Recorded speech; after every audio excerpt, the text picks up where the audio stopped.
You know, most supplement advice gets worse the longer the list Oh, gets. absolutely. I mean, if you took every single pill the wellness internet tells you is, absolutely mandatory for a healthy adult, you'd be swallowing, what, 40 pills? Easily 40. And spending $300 a month before you even ate breakfast. Right. You walk down the supplement aisle today, and it is just wall-to-wall stacks, blends, boosters. Elaborate daily routines. Exactly. It honestly makes it sound like being a healthy adult means treating your kitchen counter like a pharmacy. It's a bizarre modern phenomenon, Yeah. really, where wellness is suddenly measured by the sheer volume of capsules you manage to consume. Like it's a high score. Yeah, exactly. The assumption is just always that more inputs equal better outputs. And I absolutely refuse to buy into that. Same. Looking at the stack of clinical nutrition research and sports science articles you sent over for today's deep dive, our mission is pretty clear. This deep dive is about using a supplement as a narrow tool rather than engaging in what essentially amounts to, lifestyle cosplay. Lifestyle cosplay, I like that. We are not building the biggest stack here. We're looking for the shortest credible list. The absolute bare minimum. Right. So if you force me to cut the entire supplement aisle down to the bare minimum, the few options that'll actually make sense after all the hype gets stripped away, I would keep exactly 4. It's just 4. Just 4. And they are creatine, monohydrate, vitamin D3, magnesium, and fish oil if you do not eat fatty fish regularly. That is a brutally short list. And quite the specific conditional attached to the end of it, too. Yeah, the fish oil one has a massive asterisk. And after we explain exactly why those 4 survived the cut, I promise everyone listening, we will tackle the counter list. Oh, the stuff we threw out. Right, we'll get into what failed the filter. Specifically, why multivitamin complexes, the thing almost everyone takes, did not make the cut. That's going to upset some people. Probably. But before we get into the individual compounds, how did those 4 clear the skeptical filter when hundreds of other bottles failed? Well, the filter actually matters significantly more than the specific items on the list. Okay, how so? For a supplement to even be considered reasonable in this analysis, it had to clear 4 very strict tests. All right, lay them on me. First, it must have a real, defined biochemical job to do in the human body. Not just good vibes. Right, no good vibes. Second, it must have a plausible, measurable benefit. So we're rejecting anything that just offers a vague, aura of optimization. I feel like that eliminates half the aisle right there. Easily. Third, it must have a food-first alternative, even if that food alternative is significantly less convenient. Okay, and the 4th? And fourth, it must have a cleaner risk-reward profile than your average bottle on the shelf. Those tests are rigorous, but I want to clarify something right away. Sure. Passing those 4 hurdles doesn't suddenly make a supplement mandatory for you, right? Like, it just means it's not complete nonsense. That is the perfect distinction to draw. Passing the filter just makes a compound easier to justify than the usual pile of pills people treat like default adult behavior. Right. It absolutely does not make it mandatory. The baseline rule underneath all of this entire framework is food first. Which, I have to say, usually sounds like a trendy wellness catchphrase used to sell, like overpriced green smoothies. I know. But I'd argue it goes far deeper than a catchphrase. In the realm of clinical nutrition, food first is the boring, official, and completely correct baseline. Because of how food works mechanically. Exactly. Real whole foods do infinitely more than deliver isolated molecules in a vacuum. When you eat a healthy diet, nature is bundling nutrients together. Right. A single food covers multiple biochemical jobs at once. So relying on real food dramatically lowers the odds you start trying to solve imaginary problems with incredibly expensive capsules. Because supplements should really only exist to fill real, tangible gaps. Yes. Gaps caused by, a highly restricted diet, a complete lack of sunlight, intense training demands, or genuine practical constraints. They're tools for specific jobs. Not a substitute for the basic foundations of your health. Totally. Keeping that narrow tool framework in mind, I'm going to challenge you right out of the gate here. Bring it on. Name a supplement on our shortlist where taking the pill or powder form is actually more practical than getting it from the food form. Well, that brings us straight to item number 1. Creatine monohydrate. Ah, the gym classic. Out of the entire list, this is the easiest one to defend if you lift weights, sprint, or care at all about strength and power output. It's completely ubiquitous. You can't walk into a gym without seeing someone shaking a bottle of it. No, you really can't. But I want to get into the mechanics here. We know it aids repeated high-intensity effort. How does it actually do that inside the body? It all comes down to the body's energy systems. When you do something intense like lifting a heavy weight or sprinting, your muscles rely on a molecule called ATP for immediate energy. Okay, ATP. Right. But your muscle cells only store enough ATP for a few seconds of maximum effort. Once that ATP is burned, your muscle function just drops off a cliff. So think of your muscles' energy like a smartphone battery that drains completely to zero after just 10 seconds of heavy usage. That's a great way to look at it. And creatine is like walking around with a portable power bank plugged directly into that muscle, instantly recharging the battery so you can perform another heavy set or sprint again almost immediately. That analogy holds up perfectly, yeah. Creatine is literally stored in the muscle to rapidly regenerate ATP. And is super heavily studied, right? It is one of the most heavily studied compounds in the entire world of sports science. Wow. And what's fascinating here is that you do not need the exotic forms, the flashy blends, or any of the branding theater that companies try to sell you. It's the basic stuff. The cheapest, most boring, unflavored virgin creatine monohydrate is the one that performs the best and has decades of safety data. But who is this actually for? Because it sounds like it is absolutely not for the person just taking a casual evening stroll. No, it is strictly for active adults. If you do not train hard, its necessity drops significantly. Right. But if you are pushing your muscles to generate force quickly and repeatedly, your cells need that energy currency replenished rapidly. Okay, going back to our baseline rule, every supplement needs a food-first alternative. What foods actually do the same job as a scoop of creatine monohydrate? The honest food version is animal protein, specifically beef and fish. Your body synthesizes a small amount on its own in the liver and kidneys as well. But there's a catch. Right.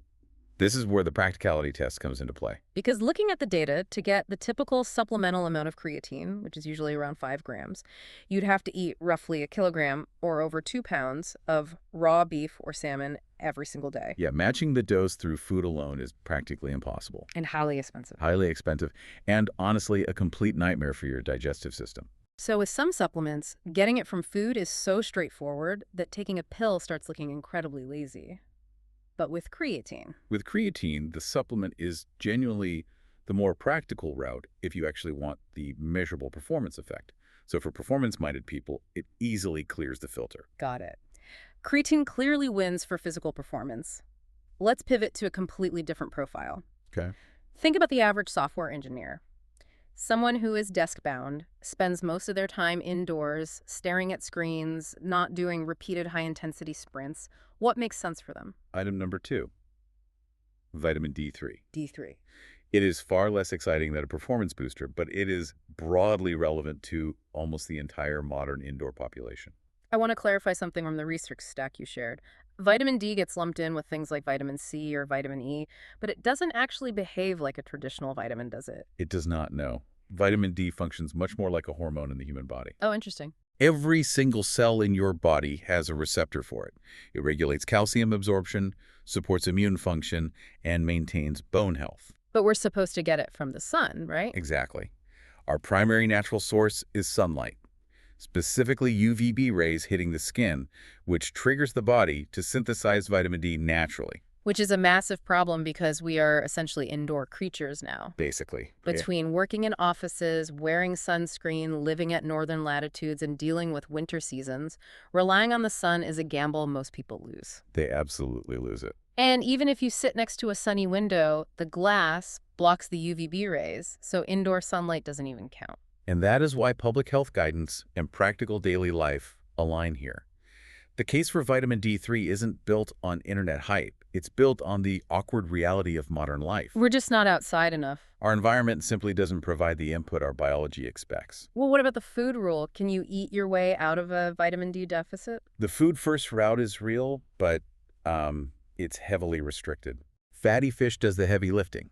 You can get some from fortified milk, fortified soy milk, and mushrooms that have been exposed to UV light. But it isn't like grabbing an orange for vitamin C. Not at all. Yeah. If you want vitamin C, normal food handles it effortlessly.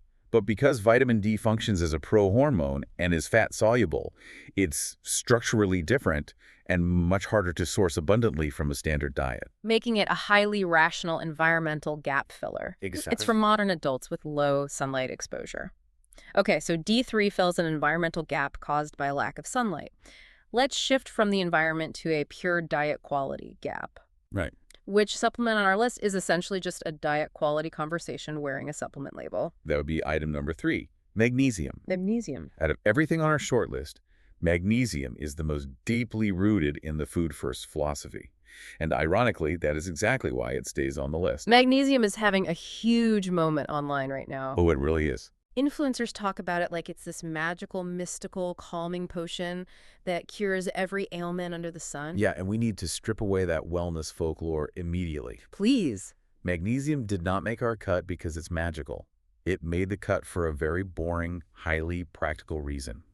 It's a legitimate gap filler when people fail to eat the right whole foods. Let's get into the mechanism. Why do we even care if there is a gap? What is magnesium actually doing in the body? Magnesium is a critical cofactor in over 300 enzymatic reactions in the human body. 300? Wow. Yeah, it's required for energy production, DNA synthesis, and regulating muscle and nerve function. When your levels dip, your body literally struggles to manage those basic operations. So that's why people get symptoms. Exactly. That's why people notice muscle twitches, cramps, or sleep disturbances when their diet is light on it. It even binds to the ATP we talked about earlier to stabilize it. So it's for people whose regular day-to-day diets are missing specific plant and dairy foods. Because if you look at where magnesium naturally lives, it's abundant in nuts, seeds, legumes, whole grains, leafy greens, and some dairy. Right. If you're eating plenty of almonds, pumpkin seeds, black beans, spinach, and whole grains, your magnesium levels are likely fine. You don't need a pill. In that scenario, those tablets on the pharmacy shelf are completely unnecessary. But let's be honest about the modern software engineer's diet. Let's be real. When you get busy, you order takeout, you skip the spinach, and suddenly your magnesium intake just plummets. Which makes this supplement an incredibly useful tool. And it highlights why bioavailability matters too. Oh, right. The different types. Yeah, if you're going to supplement, the form matters. Magnesium citrate or glycinate are highly bioavailable, whereas cheaper forms like magnesium oxide are poorly absorbed and they act more like a laxative. Good to know. I love that food-first framing, though. You aren't buying it because of an aura of optimization. You're buying it because you know you didn't eat your leafy greens and legumes this week. Exactly. If you can't point to the specific food alternative, the whole conversation gets mushy and you are probably falling for marketing. Magnesium passes that test easily. It's a real gap filler. Okay, so the first three, creatine, D3, and magnesium, are fairly broad. But the fourth one comes with a very strict condition. Item number 4, fish oil. The fish oil. I do not pitch this as a universal mandate. It is entirely a backup plan. The exact phrase we used was fish oil if you do not eat fatty fish regularly. So this is exclusively for people who rarely eat seafood. That's the mental model. Yeah, it's not mandatory. It's conditional. Yeah. If you regularly eat salmon, sardines, mackerel, or herring, the capsules stop looking interesting. Because you're covered. Right. You're already getting the primary nutrients directly from the source, Yeah. rendering the supplement redundant. Here is the classic pushback, though, from folks who hate seafood. What if I just throw some flax or chia seeds in a smoothie? Isn't that the same thing? They both say omega-3 on the package. Yeah, and this is where people get incredibly sloppy with the phrase omega-3. How so? Plant foods like walnuts, chia, and flax are fantastic. Yeah. They do contribute omega-3, but they provide it strictly in the form of ALA. And getting ALA from plants is a completely different biochemical discussion than directly getting EPA and DHA from marine seafood. Entirely different. Yeah. Those marine-based EPA and DHA molecules integrate directly into your cell membranes, particularly in your brain and eyes, and they help manage inflammatory pathways. Right. But your body has to convert that plant-based ALA into the EPA and DHA it actually uses. And human biology is incredibly inefficient at doing that conversion. Yeah, the research shows your body only converts about 2 to 5% of that plant-based ALA into the DHA your brain actually needs. It's terrible. So throwing flax in a smoothie isn't a one-to-one replacement for a piece of salmon. Not even close. The question isn't, do I eat chia seeds? The simpler question is, do you eat enough fatty marine seafood that taking a fish oil supplement would mostly be redundant? And if the answer is yes, If the answer is yes, skip the supplement. If the answer is no, it stays on the short list as a necessary backup plan to get that direct EPA and DHA. that really demystifies the aisle. Which brings us to the promise we made at the top of the deep dive. The counter list. Exactly. If our whole goal is trying to fill dietary gaps, I can hear people yelling at their speakers right now. Why not just take a multivitamin and be done with it? One pill covers everything. No spreadsheets required. The multivitamin. Honestly, examining what failed the filter is what gives our short list its credibility. Because taking a multivitamin to fix a terrible diet feels like trying to put out a house fire with a water pistol. Sure, it is water, but the scale of the problem is completely mismatched. That water pistol analogy is perfect. Yeah. The insurance policy logic gets significantly weaker the closer you look at it. A multivitamin makes sense in very specific circumstances, particularly if a person's diet is medically compromised or highly restricted. But for the average person, For a skeptical adult looking for a strong default pick, it's completely indefensible. because broad coverage violates our rule of having a specific, real job to do. Taking a shotgun approach often provides microscopic amounts of things you don't actually need, while severely underdosing the things you might. Exactly. Let's run through a rapid fire of other popular failures to hammer home how strict this filter is, starting with vitamin C. Everyone treats vitamin C like an everyday essential. It is a vital nutrient, but it fails the practicality test. Right. For the vast majority of healthy adults, it is vastly easier to get sufficient vitamin C from normal, everyday food than the supplement aisle makes it sound. The pill is just redundant. The supplement pill is just solving a problem that a halfway decent diet already solves. Okay, what about zinc? Zinc matters for immune function, definitely. But when we compare it head-to-head against our final four, it just isn't strong enough to be recommended as a blind daily default for the general population. And vitamin K2. Specifically MK7. That one gets heavily promoted by the optimization crowd for directing calcium to the bones. Vitamin K2 has a much murkier case for routine, everyday use than its strongest advocates admit. The science isn't there yet. The evidence for widespread daily supplementation just isn't as ironclad as it is for something like D3 or creatine. We're not saying any of these are fake.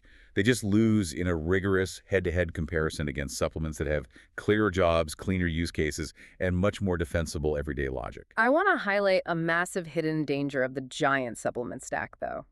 The safety argument. Yeah, this is huge. The longer your list of daily pills gets, the easier it is to stop asking if a specific pill is actually pulling its weight. When taking pills becomes an unthinking morning habit, you lose the plot entirely. Totally. Yeah. Take vitamin D3. It made our list, but that is not a free pass to take massive amounts of it forever. Since it acts like a hormone and is fat-soluble, your body stores it. You can absolutely overdo it and risk toxicity if you aren't paying attention. Or our fish oil example. If you have a weekend where you eat grilled salmon twice, you shouldn't pour fish oil capsules on top of that just because the bottle sounds heart-friendly. Right. And magnesium, too.